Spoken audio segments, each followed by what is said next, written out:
Hello दोस्तों, आपका स्वागत है आपके अपने YouTube channel learn with Krishna.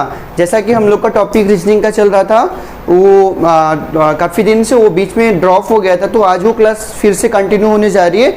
और रीजनिंग का आज मैं एक बहुत ही इंपॉर्टेंट टॉपिक या फिर इंपॉर्टेंट चैप्टर से स्टार्ट करने जा रहा हूँ, जिसका नाम है क्लॉक। क्लॉक को हम लोग हिंदी में क्या बोलते हैं? घड़ी। ठीक है, ये हम लोग का आज जो नया टॉपिक स्टार्ट होने जा रहा है, ये हम लोग का घड़ी है। ठीक है, अब देखिए इसमें हम लोग को पढ़ना क्या है। इस घड़ी के अंतर्गत हमको 4 टाइप के प्रश्न पढ़ने हैं। कितने टाइप के? 4 टाइप के। ठीक है, तो सबसे पहला जो हम लोग का टाइप है इमेज रिलेटेड। ठीक है, इमेज रिलेटेड टाइप है, जिसको हम लोग बोलते हैं इमेज से संबंधित प्रश्न। ठीक है, तो देखिए ये इमेज से संबंधित प्रश्न में 2 टाइप के प्रश्न बनते हैं। एक आपका आता है मिरर इमेज। ठीक है, एक आपका आता है मिरर इमेज, जिसको हम लोग बोलते हैं दर्पण प्रतिबिंब। क्या बोलते हैं? दर्पण प्रतिबिंब। और सेकंड आपका आता है वाटर इमेज। ठीक है, सेकंड आपका आता है वाटर इमेज। ठीक है, वाटर इमेज को हम लोग बोलते हैं क्या? जलीय प्रतिबिंब या जल प्रतिबिंब। ठीक है, तो पहले टाइप में हम लोग क्या पढ़ेंगे? मतलब ये मिरर से, ये जो इमेज रिलेटेड है, मतलब कि जो प्रतिबिंब से संबंधित प्रश्न आता है, उसमें 2 टाइप के प्रश्न बनते हैं। एक आपका किससे बनेगा? एक आपका बनेगा मिरर इमेज से, जिसको हम लोग दर्पण प्रतिबिंब बोलते हैं, और एक बनता है आपका वाटर इमेज से, जिसको हम लोग क्या बोलते हैं? जल प्रतिबिंब बोलते हैं। ठीक है, दूसरा जो बनता है क्वेश्चन इसमें, ये आता है हम लोग का एंगल से रिलेटेड। ठीक है, अर्थात कोण से संबंधित प्रश्न। ये कोण से संबंधित प्रश्न पूछेगा, वो रहता है कि जब घड़ी की 2 सुइयों के बीच में, ठीक है, घड़ी की 2 सुइयों के बीच में ये एंगल जो बनेगा, ठीक है, 2 सुइयों के बीच का मतलब यहाँ पे हम मिनट और घंटे की सुई की बात कर रहे हैं। किसकी बात कर रहे हैं? मिनट और घंटे की सुई। जैसे मैं अगर यहाँ पे शॉर्ट में लिख देता हूँ, एच का मतलब आवर वाली सुई, एम का मतलब मिनट वाली सुई, तो ये दोनों सुइयों के बीच में कितना एंगल बनेगा, इसमें ये पूछता है। कौन सा? एंगल से रिलेटेड क्वेश्चन। ठीक है, थर्ड है हम लोग का टाइम रिलेटेड, अर्थात समय पे आधारित प्रश्न। टाइम रिलेटेड प्रश्न क्या बनेगा कि आपको कोड दिया रहेगा, मतलब कोड दे के पूछेगा कि ये, मतलब कोड दिया है 2 सुइयों के बीच में, आपको कोड दिया रहेगा, पूछेगा कि कितना बज रहा है, टाइम पूछेगा कि इनके बीच में इतने ये पूछ सकता है कि जैसे कि टाइम कि कितने बजे इतना डिग्री का कोण बनेगा, ये तो था। अब ये देगा कि इतने डिग्री कोण पर कितना बजेगा, अर्थात इसमें कोण देके आपका समय पूछेगा। ठीक है, इसमें कोण देके क्या पूछेगा? समय पूछेगा। अब हम लोग आते हैं लास्ट टाइप में, ये है एरर रिलेटेड। एरर रिलेटेड का मतलब हुआ कि इसमें घड़ी में जब आपकी घड़ी खराब हो जाती है या फिर त्रुटि हो जाती है, त्रुटि मतलब जब वो घड़ी आपकी स्लो या फिर फास्ट हो जाती है। इसमें क्या आता है हम लोग का, जब हम लोग की घड़ी स्लो या फास्ट हो जाएगी, तो ऐसी घड़ी को हम लोग क्या बोलते हैं कि हमारी घड़ी क्या होगी? खराब हो गई। अगर एग्जैक्ट टाइम से, जो टाइम है एग्जैक्ट टाइम से अगर हम लोग की घड़ी स्लो होती है, तब भी हम लोग की घड़ी क्या है? खराब है। अगर एग्जैक्ट टाइम से जितना टाइम होना चाहिए, अगर हम लोग की घड़ी क्या फास्ट हो जाती है, तब भी हम लोग बोलेंगे घड़ी खराब है। तो ये किसके अंतर्गत आएगा? ये हम लोग का एरर रिलेटेड आएगा, अर्थात त्रुटि से संबंधित प्रश्न। ये 4 टाइप ही इस क्लॉक के अंतर्गत प्रश्न बनते हैं। अब हम पहले टाइप पे आते हैं। ठीक है, इमेज से रिलेटेड, मैं इसको हटाने जा रहा हूँ। अब हम लोग पढ़ेंगे पहला टाइप। ठीक है, तो अब हम बात करते हैं टाइप फर्स्ट में। तो टाइप फर्स्ट हम लोग का था इमेज रिलेटेड, अर्थात प्रतिबिंब से संबंधित प्रश्न। और इसमें हम लोग के 2 टाइप के प्रश्न बनते हैं। एक आता है मिरर इमेज पे और एक बनता है आपका वाटर इमेज पे। तो हम स्टार्ट करते हैं पहला मिरर इमेज। ठीक है, क्या पढ़ेंगे हम लोग? पहले मिरर इमेज, अर्थात देखिए सबसे पहली बात कि ये जो मिरर इमेज बनेगा, कहने का मतलब है कि जो घड़ी में हम लोग की टाइम है, वो हमको दर्पण में क्या बजेगा, मतलब दर्पण में उसका प्रतिबिंब क्या दिखाएगा, मतलब कितना बज रहा है, वो पूछता है। ठीक है, जैसे मैं देखिए यहाँ पे मैं एक घड़ी को बना रहा हूँ।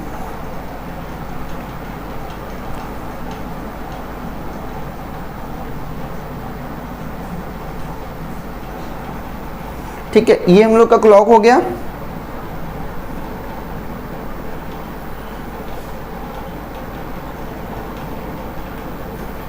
ठीक है, अब ध्यान से देखिए, ये हम लोग का क्लॉक है और मैंने यहाँ पे क्या लगा दिया?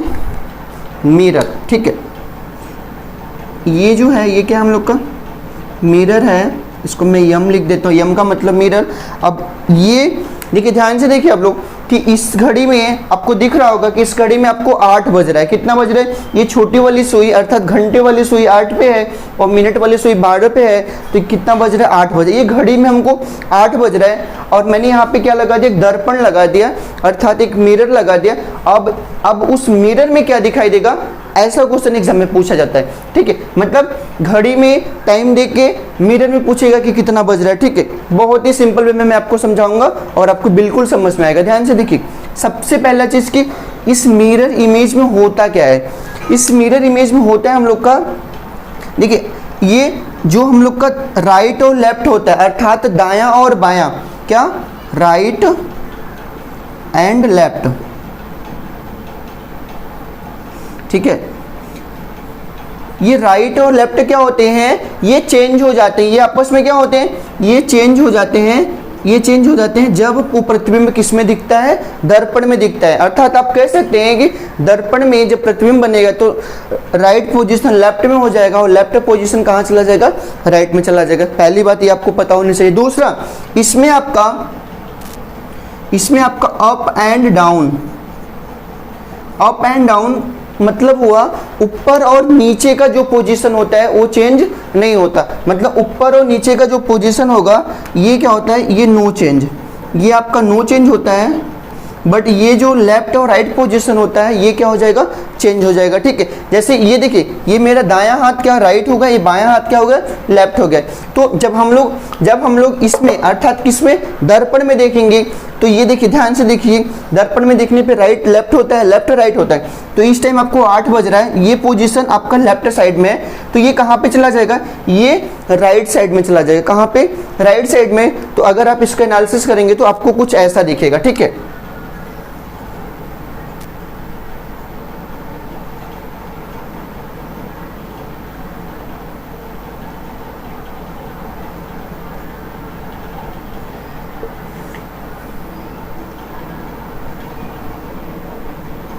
क्या दिखेगा? ये दिखेगा। अब देखिए इस टाइम आप बोल सकते हैं कि इस टाइम आपकी घड़ी में कितना बज रहा था? 8 बज रहा था। ठीक है, ये 8 बज रहा था, लेकिन अब इस टाइम घड़ी में अर्थात इस टाइम जो ये घड़ी का टाइम था ये आपके दर्पण में क्या दिखाई देगा? या ये बोल सकते हैं अब क्या बजेगा? तो आप बोल सकते हैं सर इस टाइम 4 बज रहा है। कितना बज रहा है? 4 बज रहा है। ठीक है, अब देखिए ये पोजीशन कहाँ पे था? बाएं में था। ये पोजीशन हम लोग का कहाँ से? लेफ्ट में था। अब ये कन्वर्ट कहाँ पे हो गया? राइट में चला गया। ठीक है, पोजीशन चेंज हुई कि नहीं हुई? आराम से चेंज हुआ। और देखिए ये लेफ्ट राइट में चला गया। इस प्रकार हम लोग का अगर घड़ी में 8 बज रहा है तो आपको दर्पण में वो कितना बजे दिखाएगा? दर्पण में आपको दिखाएगा कि 4 बज रहा है। ठीक है, 4 बजे। इतना तो आपको दिक्कत नहीं होगा। और हाँ, एक चीज़ और कि लेफ्ट और राइट पोजीशन ही चेंज होते हैं और आपका जो अप और डाउन होता है या फिर टॉप और बॉटम बोल सकते हैं, ये डज नॉट चेंज, मतलब हम इनको चेंज नहीं कर सकते या चेंज नहीं होते हैं। ठीक है, ये आपका सेम, जैसे कि देखिए ये पोजीशन चेंज हुआ ऊपर और नीचे का, जैसे यहाँ पे 12 था तो 12 ही है, यहाँ पे 6 था तो 6 ही हुआ। मतलब कहने का मतलब कि ये चीज़ आपका चेंज नहीं होगा। ये सुई ऊपर थी तो ऊपर ही है। ठीक है, जो भी चेंज हुआ ये बाएँ का चेंज हुआ कहाँ पे? दाएँ पे। ठीक है, मैं आपको और भी सारे एग्जाम्पल बताता हूँ इससे रिलेटेड। ठीक है, तो मैं यहाँ पे और भी कुछ एग्जाम्पल लिया हूँ। ठीक है, जो दर्पण प्रतिबिंब से संबंधित है। तो देखिए एग्जाम में क्या होता है कि आपको ये क्वेश्चन देगा और टाइम बहुत कम रहता है। ठीक है, तो इस क्वेश्चन को बार बार हम घड़ी बना के फिर लेफ्ट राइट कन्वर्ट करेंगे तो ऐसा करना हम लोग के लिए कैसा होता है? टाइम टेकन होता है, तो हम वो चीज़ नहीं अप्लाई करेंगे। ठीक है, तो मैं आपको एक ट्रिक के माध्यम से ट्रिक से माध्यम से बताना चाहता हूँ। ये ट्रिक जो होगा इस क्वेश्चन को बहुत ही कुछ ही सेकंडों में सॉल्व करेगा। ठीक है, तो सबसे पहले देखिए यहाँ पे टाइम दिया है कि ये घड़ी का टाइम है। जितना भी मैं टाइम लिखा हूँ ये घड़ी का टाइम है और मैं यहाँ पे एक नोट लिखा हूँ जब आपका पूर्ण समय दिया हो। पूर्ण समय का मतलब होता है कि वह परफेक्ट आवर में हो, अर्थात जैसे देखिए 10 बज रहा है, ऐसा नहीं कि 10:05 हो रहा है, ये 10 है, मतलब एग्जैक्ट 10 है, तो इसको हम लोग पूर्ण समय बोलेंगे। 10 बज रहा है, 4 बज रहा है, 6 बज रहा है, 7 बज रहा है, 9 बज रहा है, 11 बज रहा है और 3 बज रहा है। ठीक है, ये आपके घड़ी का टाइम दिया है और आपसे पूछेगा क्या एग्जाम में कि अगर इस घड़ी में जो टाइम दिखाई दे रहा है अगर हम इसको दर्पण में देखेंगे, ठीक है, दर्पण में देखेंगे तो ये समय आपको क्या दिखाई देगा। ठीक है, तो देखिए मैंने यहाँ पे एक छोटा सा ट्रिक लिखा है कि गिवन टाइम को आप क्या करेंगे, 12 में से क्या करेंगे, 12 बजे में से क्या करेंगे, घटा देंगे। ठीक है, गिवन टाइम का मतलब जो टाइम आपको घड़ी में दिया है उसी को हम लोग बोलते हैं गिवन टाइम। इस गिवन टाइम को हम लोग क्या करेंगे, 12 में से घटा देंगे। तब ध्यान से देखिए, पहला क्वेश्चन मैं सॉल्व करता हूँ। इस टाइम 10 बज रहा है आपकी घड़ी में, तो मिरर में कितना बजेगा, ट्रिक के अकॉर्डिंग 12 में से इसको हम घटा देंगे। तो आपको पता है कि 12 में से जब हम इसको क्या करेंगे, माइनस करेंगे, तो आपको कितना बजेगा, 2 बजे दिखाई देगा। क्या बजेगा, 2 बजेगा। बजेगा कि नहीं, जाहिर सी बात है कि 12 में से 10 जाएगा तो क्या बचेगा, 2 घंटे, तो ये 2 बजेगा। कितना बजेगा, 2। ऐसे आपकी घड़ी में 4 बज रहा हो, आपकी घड़ी में 4 बज रहा हो, तो पूछेगा दर्पण में क्या बजेगा, तो इसको क्या करेंगे, 12 में से इसको क्या करेंगे, 4 को माइनस करेंगे, कितना होगा, 8। कितना होगा, 8। तो ये होगा ना कि 12 में से घटाने पे, अब जब इसके पहले का जो मैंने एग्जांपल लिया था तो उस टाइम आपकी घड़ी में 8 बज रहा था, तो दर्पण में कितना बजा था, 4 बजा था। जस्ट इसका अपोजिट है कि अब दर्पण में 4 बज रहा है तो घड़ी में कितना बजेगा, जाहिर सी बात है 8 बजेगा। ठीक है, ऐसे ये अगर घड़ी में 6 बज रहा है तो दर्पण में कितना, 12 माइनस 6 कितना बजेगा, 6 बजेगा। ठीक है, ऐसे यहाँ पे 7 बज रहा है तो 7 ये घड़ी में बज रहा है। ठीक है, तो हम लोग क्या करेंगे, 12 माइनस 7 करेंगे तो दर्पण में आपको क्या दिखाई देगा, 5 दिखाई देगा। ऐसे अगर 9 बज रहा है तो 9 को 12 में से घटाएंगे, ठीक है, तो कितना, 3 बजेगा। ठीक है, ये 3 बजा। ऐसे 11 बज रहा है, ठीक है, 11 बज रहा है और ये कहाँ पे घड़ी में है, तो दर्पण में कितना होगा, 12 माइनस 11 तो 1 बजेगा। ठीक है, ऐसे आपकी घड़ी में 3 बज रहा है, तो अर्थात तो हम लोग 12 में से इस 3 को घटाएंगे तो कितना दिखाई देगा हमको, 9 दिखाई देगा। ठीक है, ये बहुत ही सिंपल वे में मैंने आपको समझाया, बस कुछ नहीं करना था कि जो गिवन टाइम दिया था, अर्थात जो घड़ी में आपका समय दिया था वो भी एक ऐसा समय था, यह पूर्ण समय था, इसमें मिनट की कोई बात हमने नहीं किया, इसमें परफेक्ट आवर था, मिनट का यहाँ पे कोई चर्चा हमने नहीं किया। तो जब भी आपको क्वेश्चन में परफेक्ट आवर दे और पूछे कि घड़ी में इतना बज रहा है और पूछेगा दर्पण में कितना बज रहा है, तो कुछ नहीं करना है, आपको ये ट्रिक को फॉलो करना है कि गिवन टाइम को किस में से घटाना है, हमको 12 में से घटा देना है। तो ये सब एग्जांपल्स थे और मैं आशा करता हूँ कि आपको पूरा समझ में आया होगा। ठीक है, अब मैं आपको अच्छा एक चीज़ और मैं बताना चाहता हूँ कि देखिए एग्जाम में क्या करते हैं कि कंफ्यूज करने के लिए, आपको क्या करने के लिए, कंफ्यूज करने के लिए, जैसे मैंने आपको जितना भी टाइम दिया था मैं आपको यही बोल रहा हूँ स्टार्टिंग से ही कि आपका घड़ी में समय दिया हुआ है, किसमें, घड़ी में, और जो हमने निकाला है ये किसका है, जो हमने निकाला है ये किसका है, ये दर्पण में अर्थात हम लोग जो शीशा लगाते हैं या मिरर में देखते हैं वो कितना उसमें दिखा रहा है वो बताएं। मतलब ये आपका घड़ी का टाइम था, जो हमने निकाला ये किसका टाइम दिखा रहा था, दर्पण का। ठीक है, लेकिन जरूरी नहीं है कि आपके एग्जाम में क्या सिर्फ घड़ी का टाइम दिया रहे और दर्पण का पूछे, वो ऐसा भी पूछ सकता है कि आपको दर्पण का टाइम दिया रहे और घड़ी का टाइम पूछे। क्या दिया रहे, दर्पण का टाइम दिया रहे, घड़ी का टाइम पूछे। तो कुछ नहीं करना है, आपको कुछ नहीं करना है, उसमें भी आपको यही ट्रिक फॉलो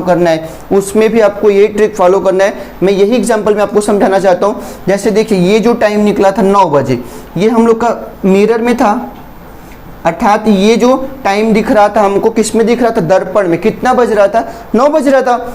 अब दर्पण में जब दर्पण का टाइम देगा तो पूछेगा किसका, जाहिर सी बात तो घड़ी का टाइम पूछेगा। तो 9 बज रहा है आपकी किस में, शीशे में, दर्पण में 9 बज रहा है, तो घड़ी में कितना बजेगा ये पूछेगा। तो सिंपली वही ट्रिक हमको अपनाना है, 12 में से क्या करना है, ये दर्पण के टाइम को घटा देना है और वो क्या टाइम देगा हमको, घड़ी का टाइम देगा। अर्थात 12 में से देखिए, ध्यान से देखिए, इस 12 में से इस दर्पण को टाइम को घटाएंगे तो कितना बजेगा, 3 बजेगा। और ये जो 3 बजे का टाइम होगा ये किसका होगा, ये क्लॉक का टाइम होगा। ये किसका होगा, क्लॉक का टाइम होगा कि नहीं होगा। देखिए यही तो है कि घड़ी में 3 बज रहा था, दर्पण में कितना, 9। अब दर्पण में 9 बज रहा है तो घड़ी में कितना, तो 3। ठीक है, ये मतलब कुछ नहीं है, चाहे दर्पण से घड़ी, घड़ी से दर्पण पूछे, सिर्फ ये एक चीज फॉलो करना है आपको। गिवन टाइम में से क्या करना है, जो गिवन टाइम है उसको किस में से घटाना है, 12 में से घटाना है। लेकिन ये तभी अप्लाई होगा पूरा का पूरा रूल्स जब आपका टाइम किस में दिया रहे, जब आपका टाइम आवर में दिया रहे। ठीक है।